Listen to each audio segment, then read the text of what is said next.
The military officer said, "Are you David Fox?" And I said, "Yes." And he said, "Father, Parker Gordon Fox." And I just knew then. That's all I had to hear. I knew. And I know that my whole body just shrugged. And at that point, I just said, not my baby, not my boy. I look out the window and I see two guys in dress blues. I remember hearing them say, Sergeant Cody Bowman died of a self-inflicted gunshot wound. Honestly, it's all I know, because I remember I just fell to the floor. I remember screaming at them. I don't know what I said to them. He was a staff sergeant. He was a sniper trainer at Fort Benning, now Fort Moore, in Columbus, Georgia. I remember vividly at 4 years old, I always asked my kids, what do you want to be when you grow up? And Cody said, an Army guy. He was out with a friend one night, and they'd been drinking. They were in Parker's car, and he wrecked it. He was very upset and kept saying, man, I could have killed you, I could have killed you. We found out after the fact that he had been in counseling outside of the Army. They were doing a blasting exercise, and it caused Cody his hand to be almost completely blown off. His big worry in the hospital, they're gonna kick me out, Mom. And he would say, I'm a monster. My daughter's gonna be scared of me. In his note, when he said, I have to do this fast because I have a lot of good friends that would stop me. He knew it. He knew that he was acting against their wishes.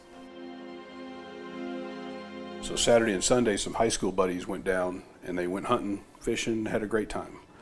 And then Monday, he got up, told his wife, I'm going for a drive, and he left. And a couple hours later, she was trying to call him. He finally called her back and he said, I can't live like a monster anymore. I transferred some money to your account. I'm done. By the time she called the police and they got to him, he was gone. Went into the police station and they brought out an envelope and it had the suicide note and it had his phone and it had the gun. We decided to get rid of it, to destroy it.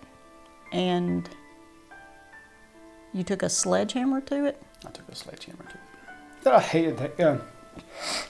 I'm not against guns per se. I'm against that gun because it did a horrible thing in our life. I just hated everyone. And I made a plan. I said, okay, I'm going to be with my son. So I took my sleeping pills, I crushed them up, I put them in a beer, I drank the whole thing, and for some reason, I guess subconsciously, I didn't really want to die because I called our friend, told him what I did, and then my husband took me to the hospital.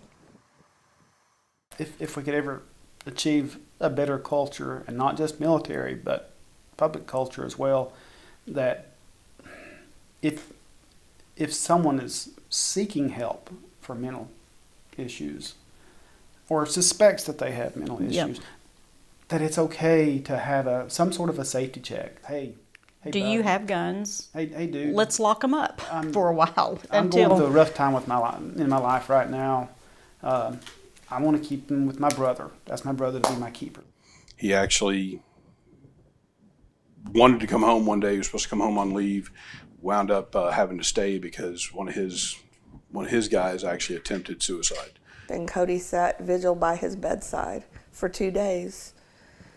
He was there to take care of his soldier under him, but who was taking care of him?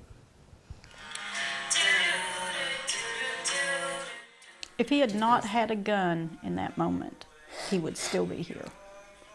I believe that I down believe to my that. soul. He would have gotten through to the morning. He would have said, God, that was a bad night, but I'm here today, and let's go at it. Let's go. Mission 22 is a veteran nonprofit, started back in 2013. Back then we were losing an average of 20 to 22 a day. Any veteran that comes and speaks with us, we give them a gun lock, because it takes just a couple of minutes to unlock that, but that couple of minutes may make them change their mind.